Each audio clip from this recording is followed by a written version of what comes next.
Left and right. It is the largest birth hospital in the state. 90% of those births are not English speakers. Folks, you could lose $2 million a year in Maricopa County Medical Center. $2 million a week is your loss. That's what they're running their head weekly. Something's got to change. Something's got to change. But that's a great question.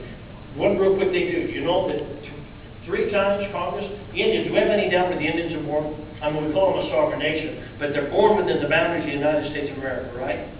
Congress had to act 3 separate times giving citizenship to the Indians, no doubt where they're born.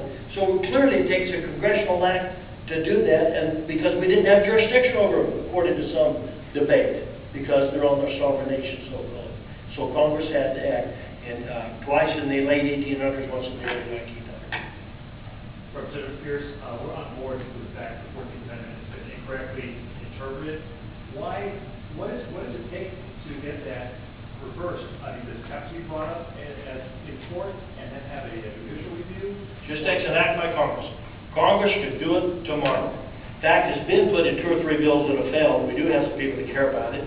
We have another bill going through, and I apologize, I don't know the number right now, I need to get that for you. We have another bill also now being introduced in the House by a great Republican to also stop that silly practice.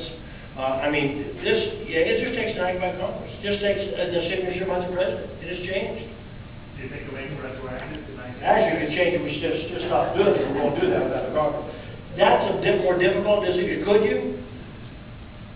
You know, you probably could, except the courts who again think they're the high supreme power, you know, would probably interfere with the Congressional Act. Congress probably has the authority to do that. We've set our courts up. We almost live in a judocracy anymore, that they seem to have the last say on everything.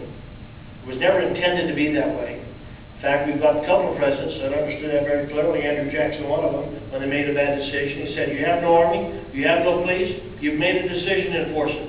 And he chose to ignore it. You know, and we need the Congress with the guts and the backbone to start representing his people and change the silly laws or fix the courts. They have in Article 1, Section 8 of the United States Constitution the ability to regulate the federal court system and set their jurisdictional limits. They have that ability to do it. They ought to do that. We've got a runaway court system.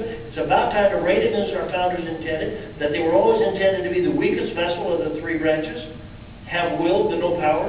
Had opinion but no will. I think this is the same way said by Thomas Jefferson. So yeah, they were never intended to be able to force their will on you. They had an opinion, but that's where it ends. That's where it ends.